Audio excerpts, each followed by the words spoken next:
Welcome back. We continue here. The Tourism Minister, Patricia de Lille's decision to dissolve the board of South African tourism has attracted backlash from industry players. This decision follows the SA Tourism Board's suspension of its CEO, Nombulelo Guliwe, for misconduct. For more on this, we're joined by Chartered Governance Institute of Southern Africa's CEO, that's Stephen Sadie. Stephen, a pleasure to have you on the program this evening. So you've strongly criticized the suspension of SA Tourism Company Secretary by the CEO. Why is this such a serious breach of governance protocol in your view? Good evening, Nhlanhla. Company secretaries do not report to the CEO, they report to the board. It really places the company secretary in an invidious position if they have to report to the CEO. They're an agent of the board. So if the CEO took a unilateral action to suspend the company secretary without any consultation or discussion with the board, that in our view would be detrimental to the role of the company secretary, which is to advise the board.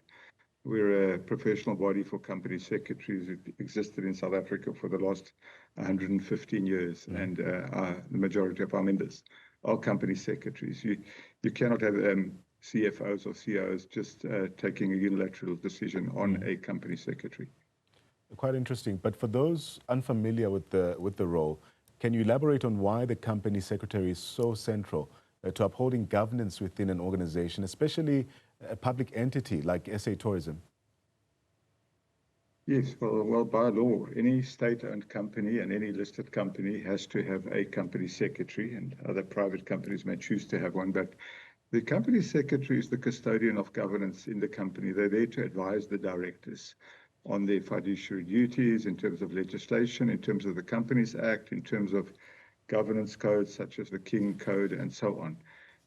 So that's a very important person for any board of directors. So you can't just treat a company secretary as you may want to treat any other official in the company.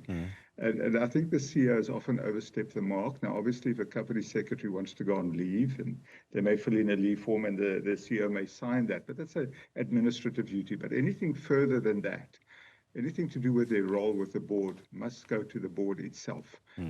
If a company secretary is ever fired from a particular board, they have the right of reply in the following year's annual report that the company secretary has to, the company has to print the company secretary's reply. It's a protection measure for a company secretary because, of course, it's such a high-level governance role in any organization. You've mentioned the King Code. What specific governance principles under this code do you believe were indeed violated in this unfolding crisis? There is specific reference to the role of the company secretary, and you know the King Code does not go into the detail, but even Section 88 of the Companies Act mentions the 8 roles of a company secretary. The King Code would never go into the level of detail as to how whether the company secretary may be suspended or not. But the general principle is that they report to the board. They do not report to the CEO. And in this case, from all the information that's publicly available, the CEO, on her own accord, and it wasn't only the company secretary, I believe it was the marketing officer as well, that was suspended. There's no way that a CEO can do that on their own. And that obviously brings into question the other governance issues that are happening at SA Tourism. But we believe the suspension of the company secretary is part of the malaise of what's happening at SA Tourism at the moment. Mr. Sadie, how does the recent dissolution of the SA Tourism Board by the Minister of Tourism then undermine government standards? And was this action legally or even procedurally sound in your view? No, I think the minister has made a couple of mistakes in this thing.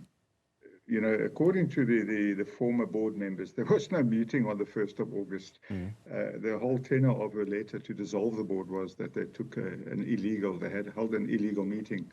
According to the former members of the board, they passed a round-robin resolution. A board has to continue, and Professor Gregory Davids resigned from the board, but any board can't just stop its work because a particular member falls off for whatever reason. Even in the case of a resignation of a chairperson of the board has to continue its fiduciary duties.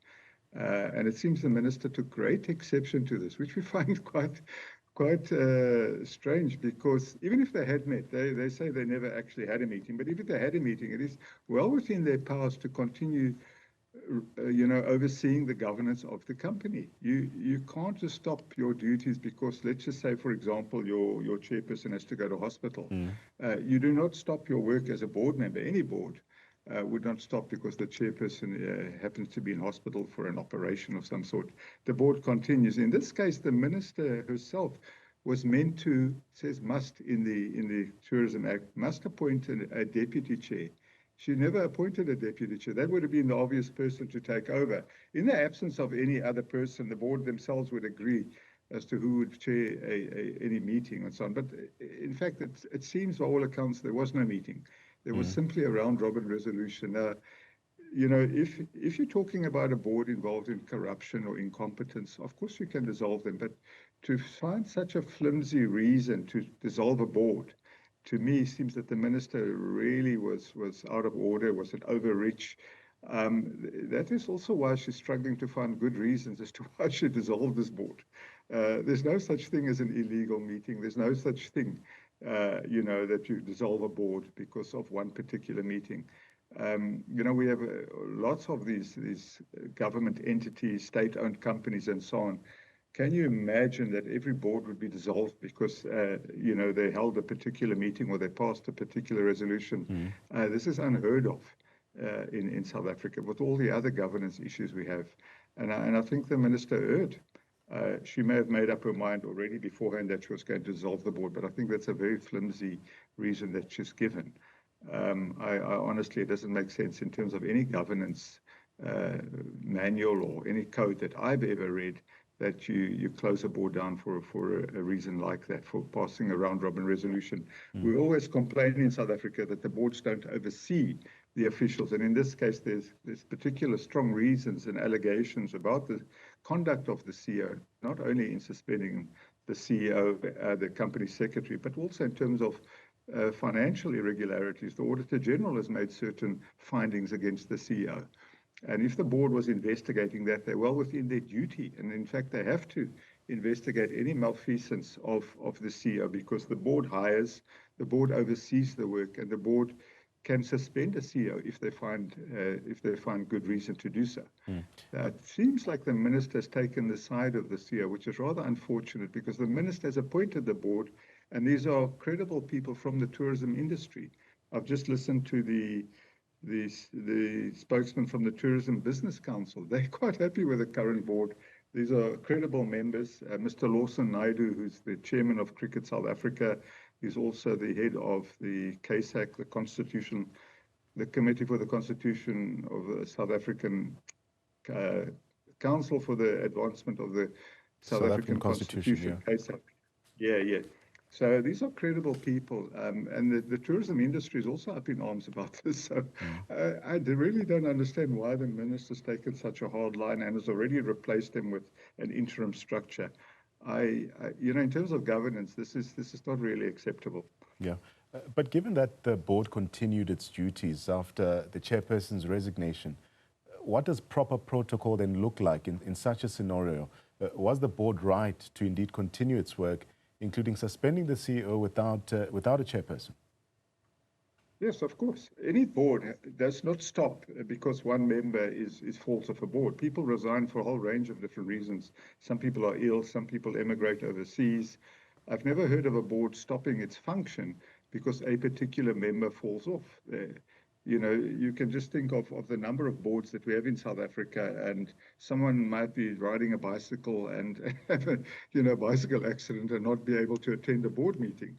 The board continues its fiduciary duties. No one takes away the fiduciary duties of the board. Each individual director is accountable and has its own duties and has to apply his or her own mind. I think this is a red herring that she said that they had an illegal meeting. In fact, according to them, there was no such meeting. They passed a round-robin resolution. They're quite within their rights to continue their duties as individual directors. with or without a person who has resigned for whatever reason he resigned. The minister was duty-bound to appoint a deputy chair, because in the private sector, we would call it a lead independent director, and for any reason, if the chairman is conflicted, the lead independent director would take over. Now, the minister did not appoint a deputy chair, and she was bound to. That is a fault on her part, because it can happen in any institution that a chairperson is not available for a particular meeting. He might be out the country or for whatever other reason. But the board duties, the board's responsibilities continue. They don't stop the moment a particular person is absent at any meeting. Right. So I think I'm not quite sure which governance code she's relying on, but certainly not anything I'm familiar with. But as we wrap, what concrete steps, in your view, would you recommend now to restore governance, integrity and public confidence, especially in this entity, SA Tourism? Well, it's not the first time they've dissolved the board. This is the second time, or if not the third time. There was the Tottenham Hotspur debacle.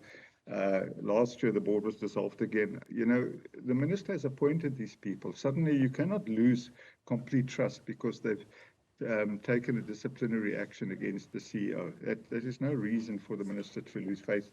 I understand there will be a meeting of the Portfolio Committee on the 2nd of September. I would imagine the Portfolio Committee needs to have a serious discussion, because the minister does report to Parliament. This is a heavy-handed decision on her part. And I think that's also why she's struggling in terms of all these media interviews, to give a logical, substantive reason as to why she's dissolved the board. You know, most people, all the individuals that I've heard, you've heard the Institute of Directors, you've heard OUTA, you've heard the Tourism Business Council, everyone's shaking their head and saying, we don't see a problem here. The board was doing their duty. Why has she suspended them? So my gut feeling is she should reinstate the board, and the Portfolio Committee should actually raise these issues with her. Ministers are not lords in the kingdoms. You know, they also have to abide by legislation. They have to abide by good governance principles, irrespective of which party they belong to. And, you know, I feel Minister De Lille needs to be wrapped on the knuckles for taking such a heavy-handed action when the board was simply doing their duty. Yeah. Thank you so much for your time. Stephen Sadie joining us and offering his insights on a matter that strikes at the heart of public sector accountability, and that's the events at SA Tourism. It's not. It's more than just an internal leadership spat from what we're seeing. They reflect broader questions about governance, compliance, and the rule of law at this state entity.